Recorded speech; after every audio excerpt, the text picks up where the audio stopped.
Mais il est vrai qu'à l'époque, il y avait un ministère de l'Information qui existait, et je pense, j'étais trop jeune, et certains d'entre vous ici, je pense qu'effectivement des éléments sont ou ont été négligés ou disparus ou n'ont pas été pris. Personnellement, nous voulons arriver sur le terrain des équipes de l'SCPAD qui nous filmaient, j'ai vu tout à l'heure un Sikorsky, donc, mais lorsque j'ai fait des recherches, j'ai rien trouvé de mon bataillon, et ainsi de suite. Donc, il y a des éléments. Alors, moi, ce qui serait intéressant, puisqu'on parlait tout à l'heure, après des années et des années, j'ai rencontré tout à l'heure, je pense qu'il est encore là, un combattant de la LN. Il était chez Amirouche. Bon, bah, écoutez, on se dit bonjour, on ne va pas aller recommencer ainsi, on se dit bonjour, nous sommes des gens, des hommes, avec ce qu'on pense, et des femmes. Mais... Donc voilà, je me dis que peut-être que demain, une passerelle sera achetée entre les deux pays, et peut-être que chacun aura envie de faire participer l'autre sur son fond d'image, et ainsi de suite. Alors ensuite, reste le problème humain, ça peut déranger certains, ça peut ne pas déranger, là je laisse le choix. Mais c'est vrai qu'une documentation commune sur certaines choses, pourquoi pas, faisons du factuel, la réalité. Ce n'est pas la peine d'aller... Donc voilà, je crois que vous n'avez pas la réponse complète, moi je ne l'ai pas non plus. Donc je pense que demain, est-ce que les parties prenantes, c'est-à-dire les deux pays, accepteront d'échanger des informations, des contacts? Nous le souhaitons, il y a même chez nous l'association des contacts, à titre individuel ou à titre collectif d'ailleurs, mais pourquoi pas? La porte est ouverte, et en particulier sur ces fonds documentaires. Ce sont l'histoire des pays. Et je pense qu'on n'a rien à cacher maintenant, on ne va pas se cacher parce que ceci, cela, et refaire l'histoire. Voilà, personnellement, c'est ma pensée, mais ça s'arrête là. Oui? Oui, capitaine. Pour réagir à la question, malheureusement, vous avez une historienne, un officier historien, et non pas l'archiviste qui est en responsable des fonds. Néanmoins, vous avez sur le site internet du service historique de la Défense, le site principal c'est bien Vincennes, et vous avez 11 autres sites répartis un petit peu partout en France. Vous avez un certain nombre d'inventaires. Alors, je suis d'accord, les inventaires datent un peu, on fait ce qu'on peut, mais vous avez 3 inventaires détaillés, enfin un inventaire en 3 parties qui sont assez détaillés, et je vous invite à regarder particulièrement dans l'index, parce que là c'est des questions vraiment très très précises, et je ne voudrais pas vous induire en erreur sur cet élément. Merci.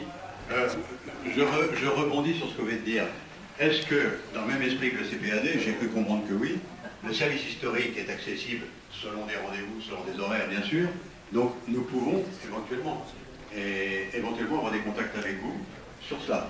C'est une proposition de partenariat, en quelque sorte, de visite pour des gens intéressés. Oui, oui, je vous en prie, votre réponse. Si je ne vous mets pas, je ne vais pas vous mettre en porte-à-faux. Hein. C'était une question libre. J'ai une hiérarchie, je ne manquerai pas de faire part de votre demande, et puis je pense qu'on prendra... Merci de la transmettre. Hein.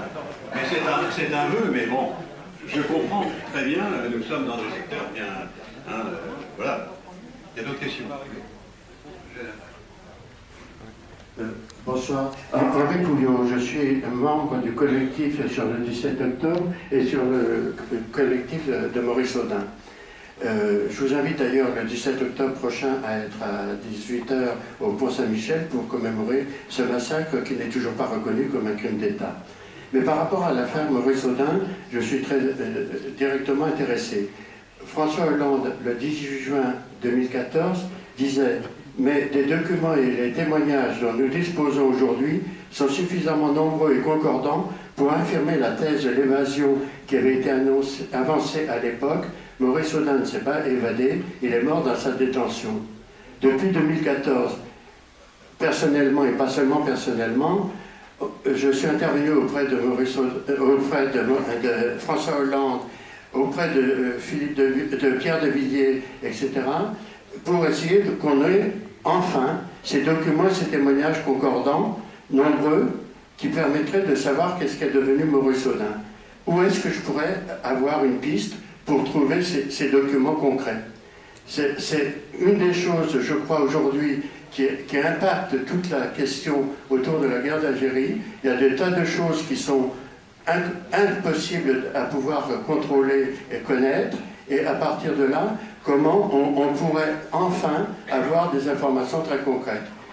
Le président de la République a dit qu'il y avait de nombreux documents et témoignages, personne ne les a aujourd'hui.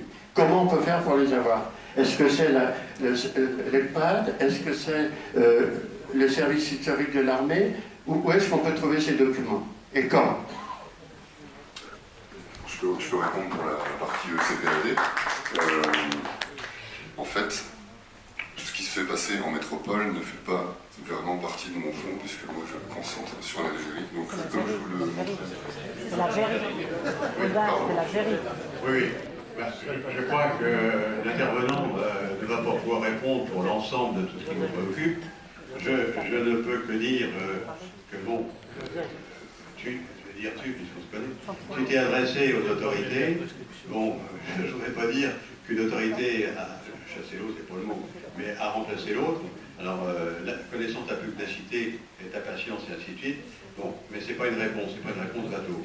Moi, je pense que simplement, nos deux interlocuteurs pourront, s'ils peuvent apporter des informations, bah, on peut le faire d'une façon ou d'une autre, hein, la discrétion, parce que ce sont quand même des sujets sensibles, on n'a pas à se cacher, je ne fuis pas de fuite en avant, mais c'est vrai qu'il a dû avoir des documents, mais d'abord parce que certains acteurs sont disparus, si je me souviens bien, j'ai encore en tête les noms, que nous aussi, nous avons même les mystères qui ne sont pas dévoilés, puisque nos disparus d'Abdelis, les Abdelis, ben, on ne sait toujours pas où ils se trouvent.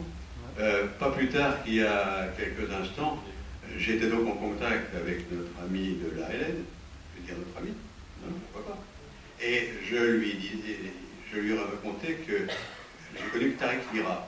Pour ceux qui connaissent, Tariq Mira est un élu algérien qui a fait sa carrière et qui est, bon, avec les problèmes qu'ils ont eu en 90, ne revenons pas dessus, j'ai perdu un peu sa trace.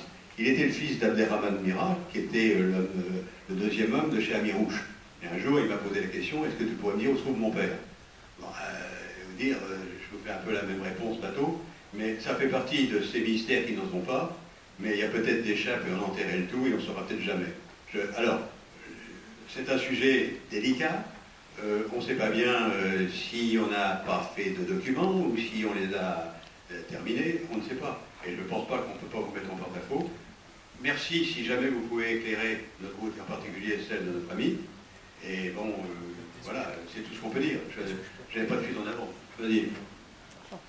Oui, j'aborderai le problème des disparus en général. Vous savez qu'il y a eu une étude par Jordi sur les disparus civils et qu'au secrétariat d'État, vous avez une commission qui est chargée de travailler en liaison avec des associations du monde combattant sur les disparus militaires. Donc, l'interlocuteur de la question que vous posez est le secrétariat d'État aux anciens combattants et à la mémoire. Alors, vous savez que dans la structure actuelle, nous n'avons pas de secrétariat d'État stricto sensu, mais un interlocuteur qui relève du ministère des Armées. Donc, je suppose que la commission qui a œuvré, à laquelle j'ai participé, continue à vivre. C'est le seul endroit que vous pouvez interroger pour savoir ce qu'il en est. Oui. Eugène après. Oui, Eugène avant. Excusez-moi. Eugène Bourrin, vous avez répondu.